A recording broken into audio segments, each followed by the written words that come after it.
the four great Allied fronts gather momentum, General Montgomery ordered his men to strike at Caen. The start of the British and Canadian offensive came at dawn. It ended with the fall of Caen, another decisive blow at the fading might of the Nazi defenders.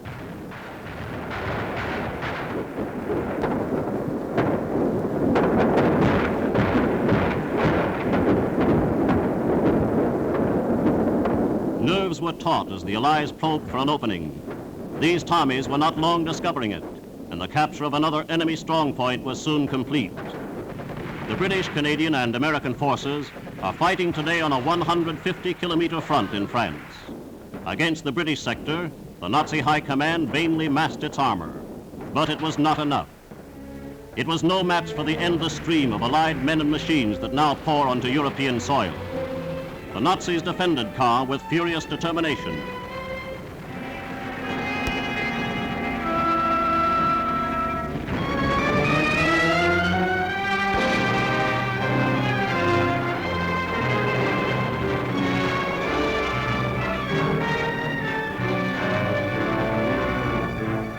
Destruction was inevitable, but it's a small price to pay for liberation from Hitler's rule.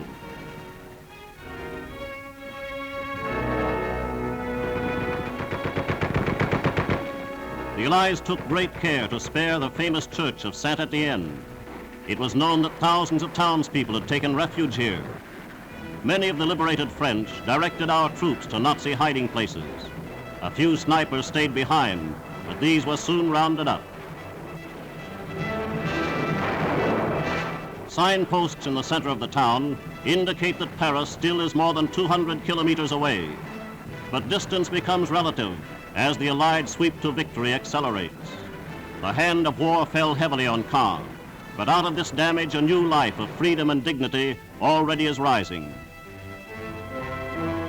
German propaganda posters claim that Churchill is depending entirely on the Allied blockade for victory.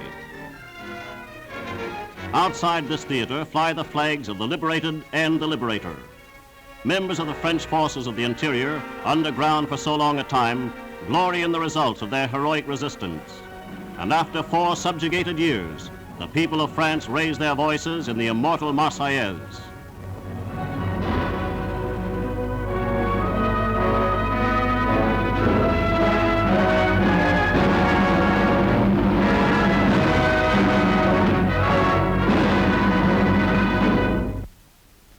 French military courts lost no time dealing with traitorous countrymen. These 2 young men were tried at Cherbourg as spies in the pay of the enemy. They tried to hide their shame as the story of their guilt was confirmed by a parade of witnesses. Evidence against them was conclusive. They were spared death because of their youth. It's hard labor for life for these 2 collaborators. Here are the American forces who captured WWII.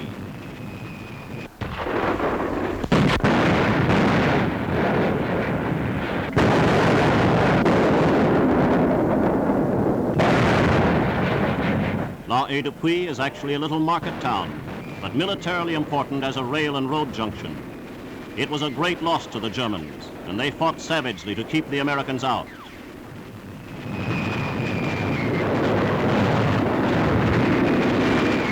Many experts believe the Germans will give ground almost anywhere rather than on this western front.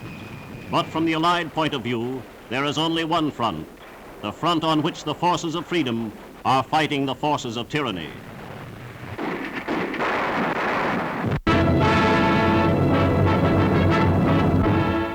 Greater and ever greater pressure is being applied by the Allies in Italy.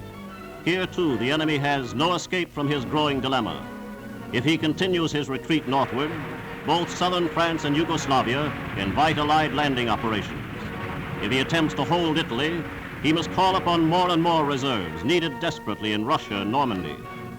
Here, too, the Germans are faced with mounting proof that the military power of France has been reborn.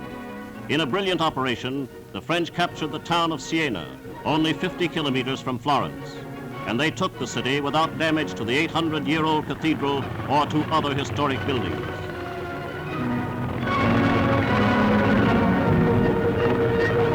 Here is graphic proof of the meaning of liberation to the Italians.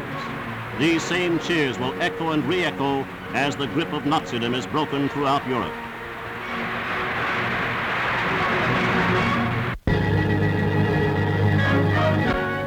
Today, the Nazi soldier looks in vain for support from the once powerful Luftwaffe.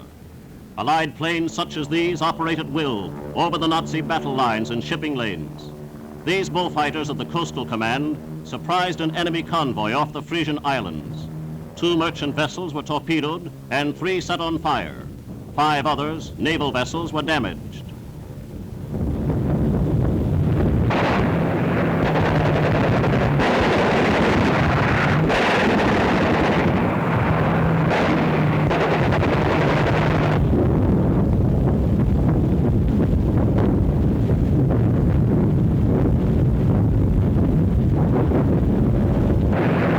The Coastal Command has carried out one of the great assignments of this war. It patrols from the Bay of Biscay to the Arctic Circle. It has closed both ends of the English Channel to Nazi E-boats and has won a decisive battle against the U-boat.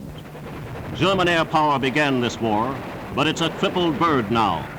Allied air power is ever mounting, and it's going to be on hand to finish this war.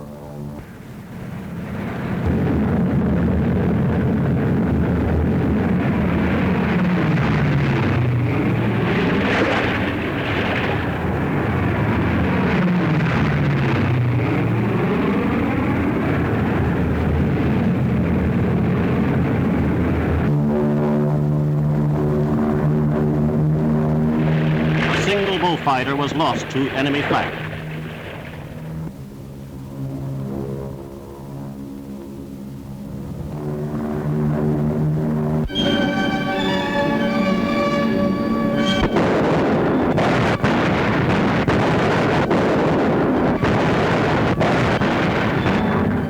In the east, the Red Air Force rules the skies, and the Nazi defeat is cataclysmic.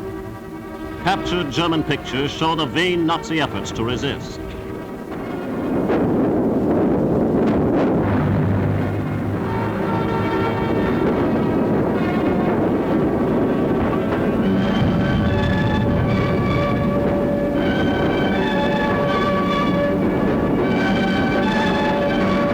Germans withdraw into East Prussia.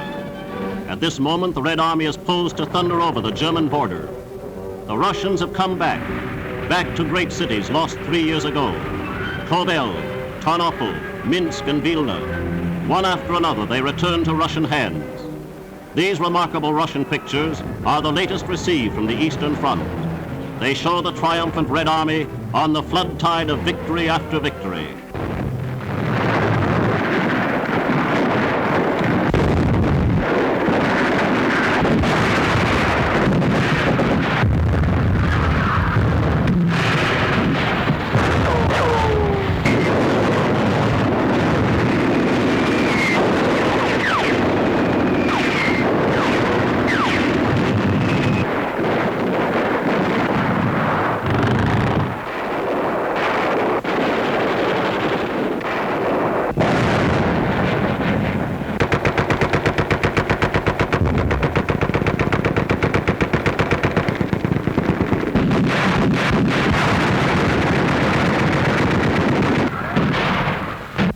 There is no chapter in military history to compare with this smashing Red Army offensive.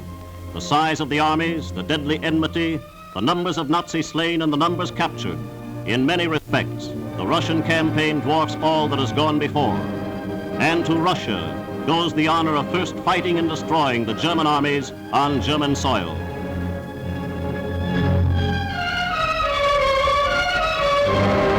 Gray-green cavalcade of defeat will continue until Germany surrenders completely, unconditionally.